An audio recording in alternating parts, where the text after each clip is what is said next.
আসসালামু আলাইকুম প্রিয় অভিভাবকবৃন্দ ও শিক্ষার্থীবৃন্দ। আমার সামনে তোমরা এখন যে প্রশ্নপত্রটি দেখতে পাচ্ছ এটি হচ্ছে police KG school and college Noakhali second terminal examination 2025 class standard 4 subject English first paper full marks 100 time 2 hours 30 minutes।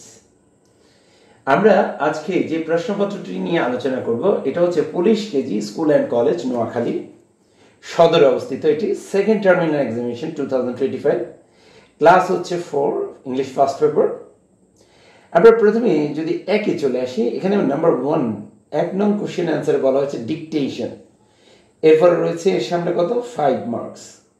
আমার এক নং কোশ্চেন অ্যান্সার যদি আমরা চলে আসি, সেখানে রয়েছে ডিকটেশন, যেটার জন্য নম্বর বরাদ্দ আছে কত 5 নম্বর। এরপরে নিচে আছে read the passage carefully and answer the following questions 2 and 3। এরপরে বলা হয়েছে রিড দ্য প্যাসেজ, এই যে প্যাসেজটা আছে এটাকে পড়তে বলা হয়েছে carefully and answer the following questions 2 and 3।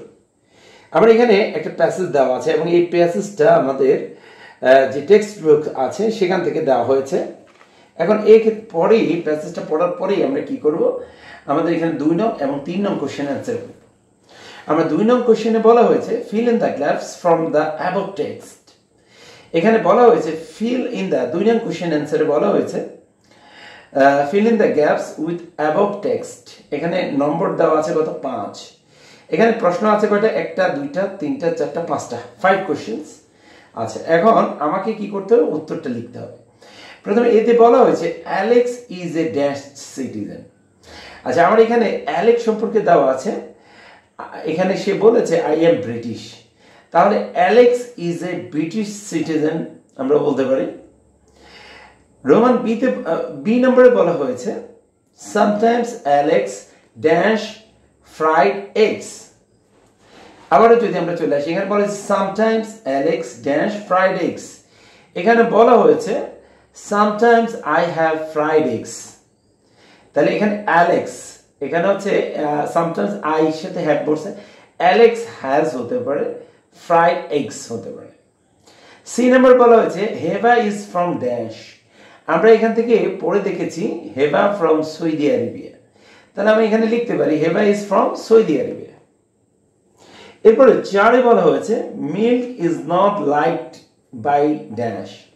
এখানে যখন এর আগের প্রশ্নটা হেভা সম্পর্কে বলা হয়েছে, তাহলে মিল্ক ইজ নট লাইকড আমরা জানি দুধ পছন্দ করে না কে, হেভা, তাহলে এখানে লেখা যেতে পারে milk is not liked by me. এরপরে আমরা ই নাম্বার কোশ্চেনে যদি চলে আসি, আমরা ই নাম্বার প্রশ্নে বলা হয়েছে he likes dash juice too. এখানে যদি চলে আসি, এখানে হেভা বলছে mango juice is my favourite but I like orange juice too, তাহলে এখানে he likes orange juice too.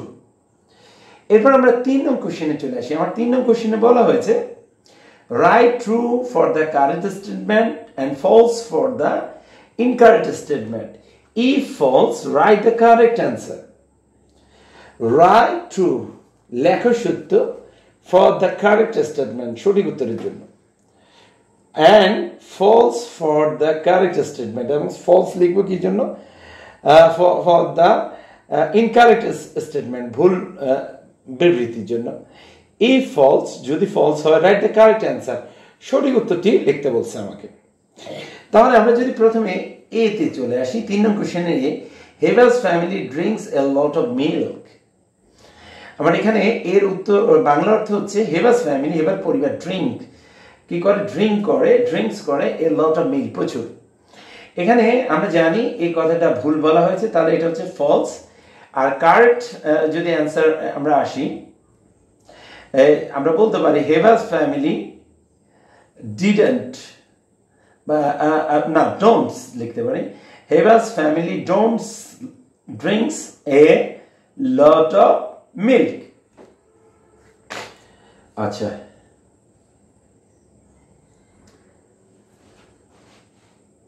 এরপর হচ্ছে B number Alex gets mango juice at the supermarket. আবার যদি আমরা আসি, এখানে বলা হয়েছে অ্যালেক্স গেটস ম্যাঙ্গো জুস, তারপরে হচ্ছে at the super market.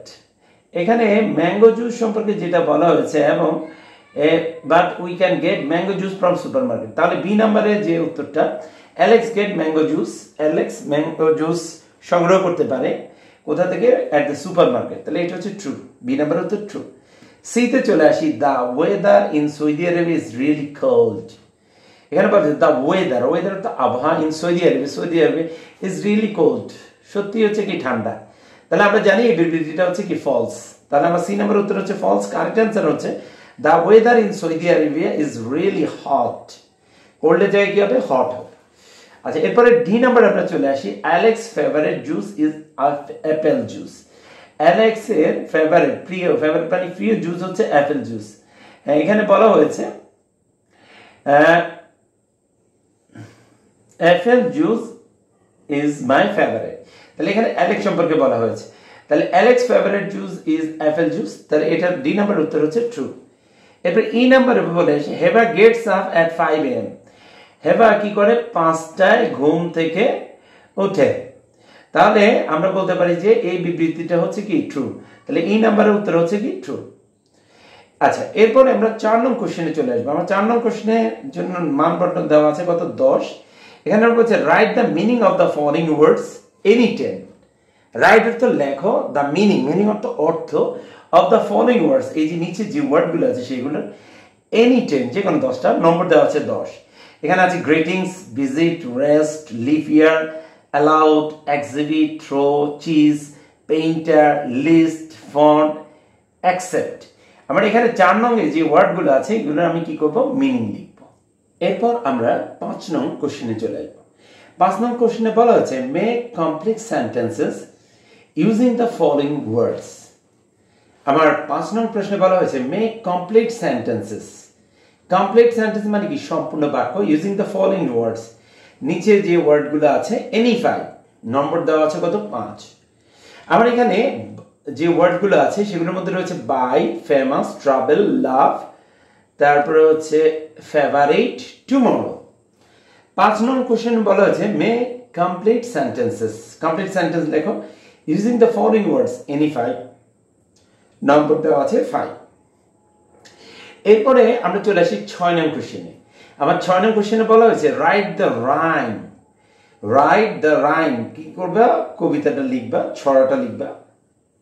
Months of the year, months of the year সম্পর্কে ফ্রম দ্য টেক্সট বুক, কোথা থেকে? তোমার যে মূল বইটা আছে, বোর্ড বইটা আছে সেখান থেকে। এখানে 6 নম্বরে বলা হয়েছে রাইট দ্য রাইম, কি লিখতে হবে? রাইম, ছড়া, months of the year from your text book. এরপর আমরা 6 নং প্রশ্নে চলে আসি। 6 নং প্রশ্নে বলা হয়েছে, 7 নং প্রশ্নে চলে আসি, বলা হয়েছে rewrite the following sentences with the correct forms of verbs. Rewrite the following, following অর্থ হচ্ছে নিচে, রিরাইট অর্থ পুনরায় লেখো, দ্য সেন্টেন্সেস, বাক্যগুলো, with the correct form of verbs, সঠিক ফর্ম অফ ভার্ব ব্যবহার করে। এতে A B C D E 5টি প্রশ্ন দেওয়া আছে এবং নম্বর হচ্ছে কত? 5। এখানে এতে চলে আসি, apple juice to be my favourite. তাহলে আমরা লিখতে পারি, যদি প্রেজেন্ট টেন্সে আসি, apple juice is my, to be বলতে এম ইজ আর প্রেজেন্টের ক্ষেত্রে, তাহলে ইজ মাই ফেভারিট। এরপর বিতে চলে আসি, আওয়ার স্কুল ড্যাশ, ব্র্যাকেটের ভিতরে আছে স্টার্ট অ্যাট AM। তাহলে আমরা যদি প্রেজেন্টে আসি, our school starts at 8 AM, শুরু হয় কয়টায়? 8টায়। এরপর আমরা 3 নং কোশ্চেনে চলে আসি, হি ব্র্যাকেটের ভিতরে want to study at Kolkata art college. তাহলে হি হচ্ছে থার্ড পারসন সিঙ্গুলার নাম্বার, তাই আমরা যদি প্রেজেন্ট টেন্স আছে, he wants to study at Kolkata art college. এরপর আমরা ডি নম্বর প্রশ্নে চলে আসি, মিতা খালি ব্র্যাকেটের ভিতরে আছে ওয়াশ হার ফেস, ওয়াশ থেকে ওয়াশেস হবে, মিতা থার্ড পারসন সিঙ্গুলার, তাই ওয়াশ থেকে ওয়াশেস হবে, মিতা ওয়াশেস হার ফেস। এবার ই নম্বর প্রশ্নে চলে আসি। আমরা ই নম্বর প্রশ্নে বলা হচ্ছে we to be a family. We হচ্ছে প্লুরাল, উই সাথে বলে to be, am is are, তাহলে উই আর এ ফ্যামিলি, আমরা একটা পরিবার। এরপর আমরা 8 নং কোশ্চেন চলে আসি। আমার 8 নং কোশ্চেনে বলা হয়েছে translate the giving sentence into English. আমরা যদি আবারও চলে আসি, এখানে বলা হয়েছে translate the given sentences, translate করো দ্য গিভেন সেন্টেন্সেস, যে বাক্যগুলো দেওয়া আছে, ইনটু ইংলিশ, ইংরেজিতে। আচ্ছা, এখানে A B C D E 5টি প্রশ্ন দেওয়া আছে এবং নম্বর হচ্ছে 5। এতে বলা হচ্ছে আমি কিছু বই কিনতে যাচ্ছি। এতে বলা হচ্ছে আমি কিছু বই কিনতে যাচ্ছি, তাহলে এটা ইংরেজি যদি করি বা ট্রান্সলেশন করি, I am going to buy some books. আমি কিছু বই কিনতে যাচ্ছি, I am going to buy some books. B বলছে পৃথিবী থাকার জন্য একটি সুন্দর জায়গা। বি নম্বরে যে বাক্যটি আছে পৃথিবী থাকার জন্য একটি সুন্দর জায়গা, তাহলে আমরা বলতে পারি earth is a beautiful place for stay. পৃথিবী থাকার জন্য একটি সুন্দর জায়গা, এটাকে আমরা ইংরেজিতে লিখতে পারি earth is a beautiful place for stay. C নম্বর প্রশ্ন, প্রতি বছর নড়াইলে সুলতান মেলা অনুষ্ঠিত হয়।